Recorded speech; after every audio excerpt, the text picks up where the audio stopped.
Hello. So I would like to present a brief review of motivational interviewing and the core skill of reflective listening and how we can use that skill in our lobby meetings. I want to thank Elizabeth Dell and Brett Cease, Jen Tyler, and Vince Schutt for helping me to pull this together and helping me to curate my jokes.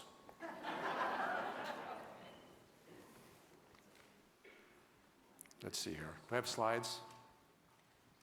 No slides. Here we go. So it's easy to think about lobbying as if it were a game like tennis. The ball comes at you and you give it a good whack and then it goes back in the opposite direction. Like your member of Congress says, I do not support this policy.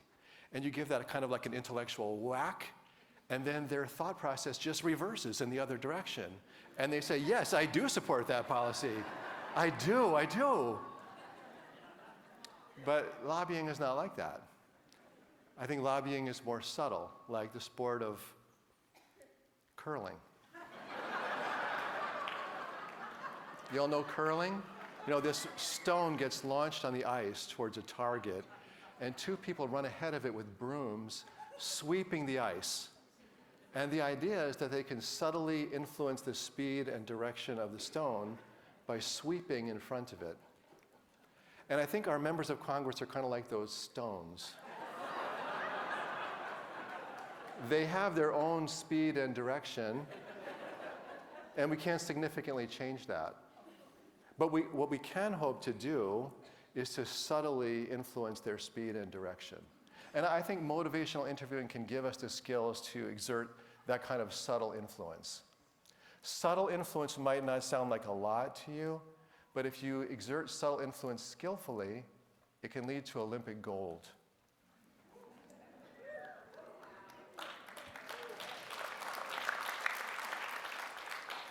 Now, the brilliant MI trainer in Canada, Vince Schutt, who's worked a lot with CCL, introduced this concept, and he calls it the MI band of emotions. And he says that to practice motivational interviewing, you have to be coming from within this particular emotional range. And that includes empathy, acceptance, curiosity, and compassion. If you're coming from this place, then the techniques of MI will flow naturally. If you're not coming from this place, the techniques won't make any difference. It's not always easy for us to access all of this, but Vince says we have to at least access curiosity in order to make motivational interviewing work. So last summer, I got this idea that I would put Vince's idea to some sort of a test. I wanted to come up with a way to scientifically test the real-world impact of the MI band of emotions. So first of all, how many of you are familiar with the En-ROADS computer simulator? Great, a lot of you, very good. So En-ROADS, for those of you who don't know, was developed by some folks at MIT, and this is a computer climate solutions simulator. So you can play with all these sliders at the bottom, and you can look at what if we had more renewable energy or more nuclear power, various things, and see how those changes will affect global temperatures over time. So what I did last summer was I built a supercomputer in my own home out of various objects I found in my kitchen. And then using that, I created my own climate simulator. And I call this En-ROADS because it measures the impact of various emotions on global temperatures over time. So here's how En-ROADS calculated the status quo. Here's where we are.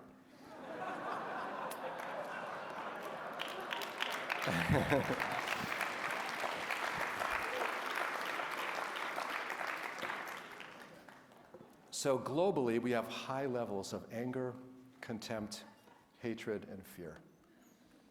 And En-ROADS projects that this will lead to a 3.8 degrees Celsius rise by the end of the century. So I asked En-ROADS to project what would happen if we substituted the MI band of emotions. And you know, I thought my machine might break. It started shaking and smoke came out of it, and it made weird noises. but it did eventually come up with a result.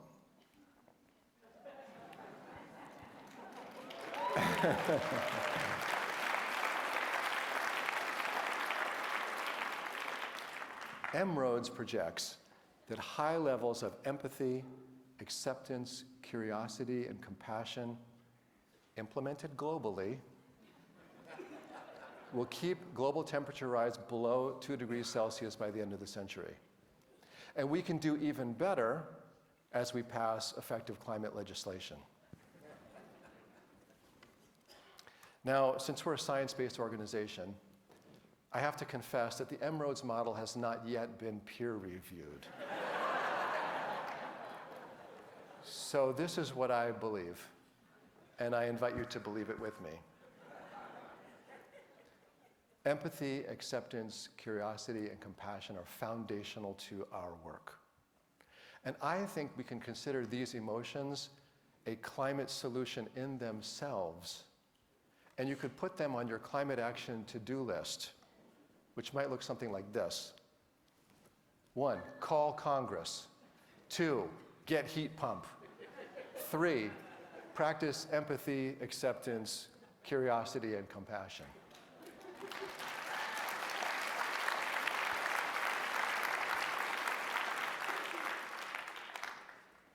Now, I want to talk a little bit about the core skill of reflective listening, which is, of motivational interviewing, which is reflective listening.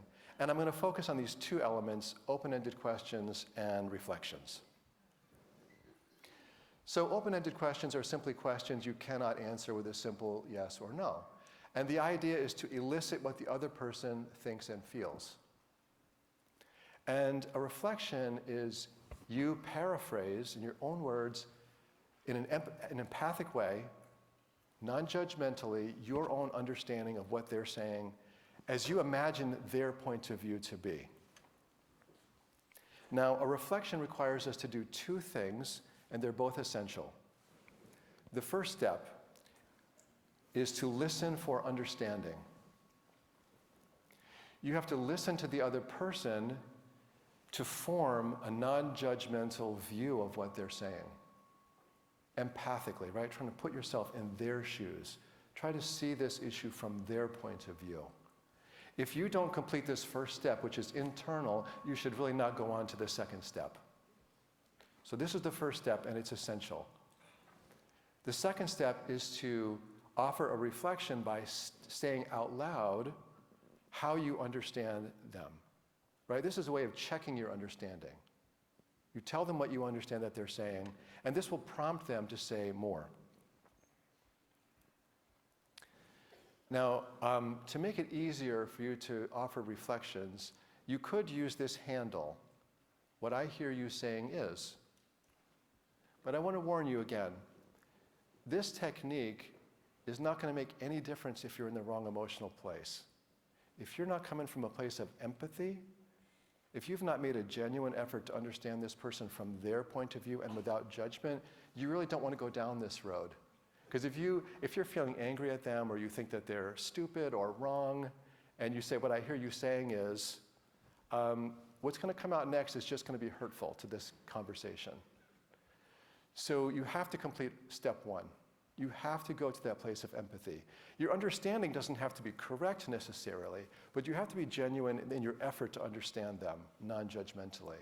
And if you've done that, then you could say, what I hear you saying is, and then put it out there. Bill Miller and Stephen Rolnick, who developed motivational interviewing, once wrote, the starting point for understanding motivational interviewing is understanding that it is possible to communicate in a way that elicits change talk and thereby nudges a person towards change. So what is this change talk? It's at the very heart of motivational interviewing. So a simple way to understand change talk is that it is any talk about the advantages of change or the disadvantages of the status quo. Anything the other person says that shows the advantages of change or the disadvantages of the status quo. And for our purposes, that means the advantages of passing climate-friendly legislation or the disadvantages of not doing so. So let's look at some examples of how we might do this. Oh, I'm sorry. Before we get to some examples, when we use our open-ended questions and reflections to evoke change talk, it's like using a highlighter in a text. When you highlight a text, you're not adding anything to the text.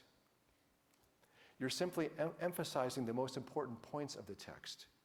So we're listening to what our members of Congress are saying, and we're listening for what we think is most important.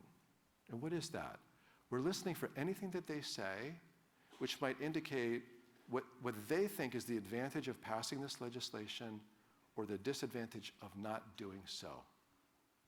And this process of finally discriminating between what we think is important, right, what we're going to reflect, what we're going to tune in on, and what we're going to disregard, this is how we sweep the ice. This is how we subtly guide that stone towards its target. So let's look at some specific examples. Now, these are both open-ended questions. What are your concerns about the Prove It Act? Or what do you like about the Prove It Act? Now, when you ask what are your concerns, what are you asking for? You're asking the person to speak negatively about the Prove It Act, right? You can see the stone starting to veer away from the target. When you ask what do you like about the Prove It Act, they start talking about, right, the benefits of it. And very subtly, that stone heads towards the target. What about these two? How do you think energy permitting reform would benefit your district or state? Or what problems do you see with the current permitting process? Actually, these both evoke change talk. The first question asks, what do you think are the advantages to passing permitting reform?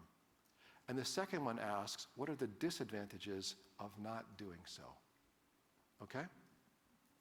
Now what about reflections? If your member of Congress says, I'm concerned the Prove It Act is just a step towards a carbon border adjustment, which I do not support. Well, here are a couple of reflections. And they're both, legitimately reflecting what this person just said. The first one says, what I hear you saying is you do not support a carbon border adjustment. The second one, what I hear you saying is that your concern is about a carbon border adjustment, not specifically the Prove It Act. Now, the first one is highlighting their lack of support for a carbon border adjustment. You're steering the conversation that way. Your reflection steers the stone that way, away from your target. The second reflection is actually creating a little bit of separation between carbon border adjustment and the Prove It Act, right? Creating a little daylight between the two. And this very subtly steers the conversation that way.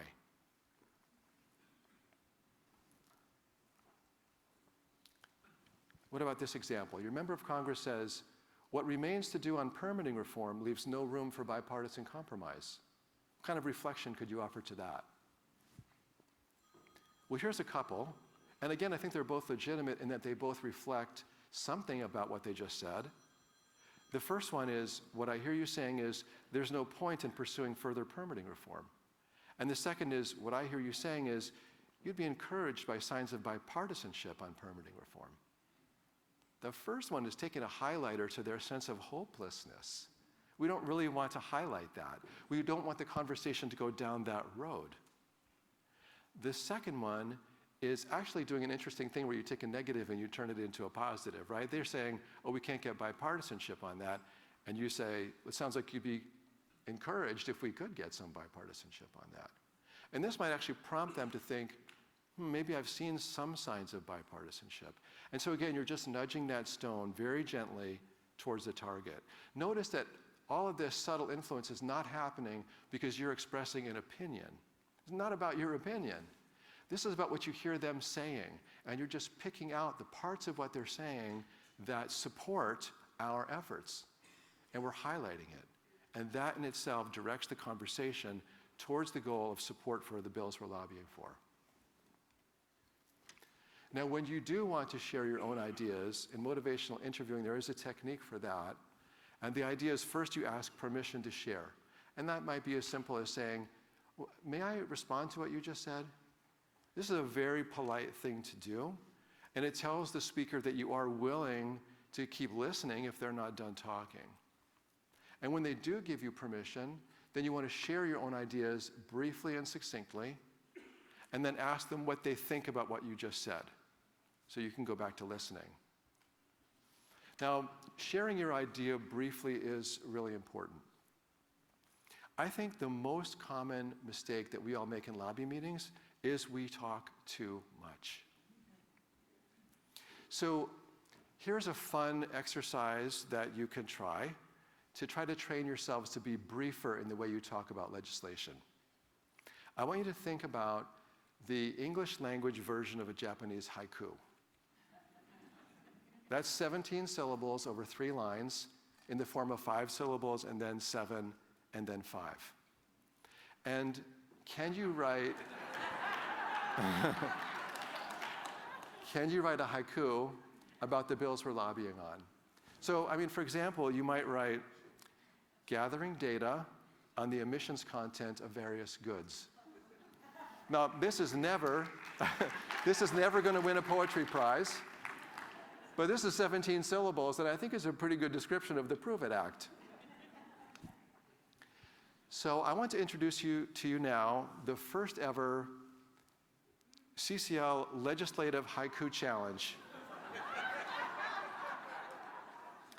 We have 4 categories for each of our 4 asks, and you all have the opportunity to write your own haiku and submit them by 1:30 p.m. tomorrow.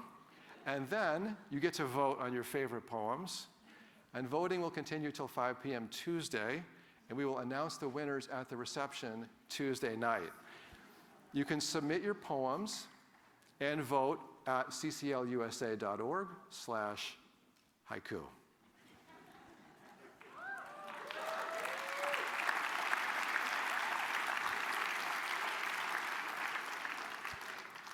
Now, a year ago, we practiced reflective listening in this room, and afterwards, 2 people, different parts of the room, approached me and said, the people at my table were practicing reflective listening in an aggressive manner.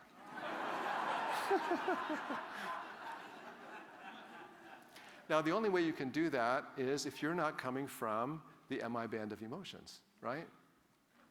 Well, if you're coming from a place of anger, or you think the other person is stupid or wrong, then that's what's going to happen. It's going to come out like it's aggressive.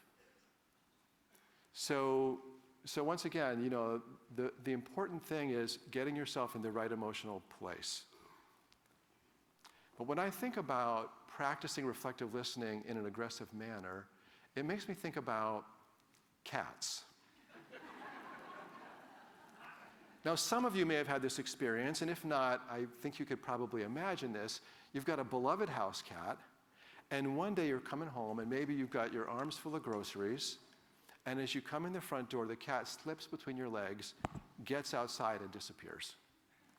And you might be tempted to drop your groceries and run outside, chasing the cat, shouting its name. But if you did that, you'd probably soon learn that this is a poor strategy. Because cats tend to run away from people who are running after them and shouting. And cats are faster than you. So a much better strategy is to go outside with a bowl of your cat's favorite food, sit down quietly somewhere, maybe where the cat can see you, and let the cat come to you. Now, I think members of Congress are like cats. If you chase after them shouting, you will never catch them. A better strategy is to bring a bowl of your members' favorite food into their office, sit there quietly, and let them come to you. Now, we all know cats are really finicky about food, very particular about it. And so are members of Congress. Some members of Congress really love the smell of climate action. So you could bring that kind of food into their office. Some members of Congress really don't like that smell at all. They might be more drawn to the delicious scent of grid reliability. or maybe the enchanting aroma of international trade negotiations that favor the United States. But the important thing is you need to know what your members' favorite food is and bring that food to your lobby meetings, and then let your members of Congress come to you. Now, I want to do a brief review of my brief review. Lobbying is subtle, like curling. Empathy, acceptance, curiosity, and compassion are a necessary foundation to our work. Use open-ended questions and reflections to evoke change talk or support for climate-friendly legislation. If you're coming from the right emotional place, use this handle. What I hear you saying is, ask for permission before you share. Be brief. And then, maybe most important, bring a bowl of your member's favorite food into their office, and then let the cat come to you. Are there any questions back there, Flannery?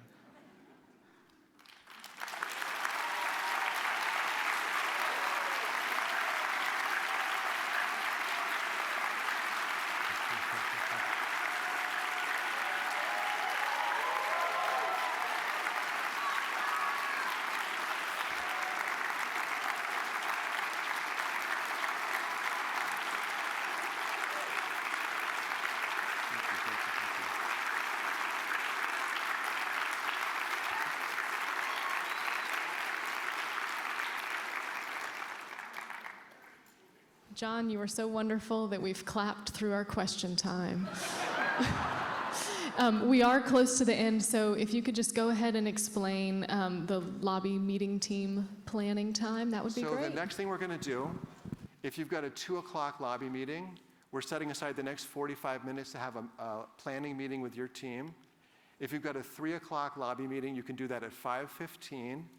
You can do that in this room, or the diplomat, congressional, and ambassador rooms are also available. If you are not going to be doing the lobby team planning, we're going to ask you to please leave this room to have social conversations elsewhere. And also, if you go to page 20 on your program, there are some other suggested times when you might meet with your lobby teams. So have great lobby meetings, everybody. Thank you.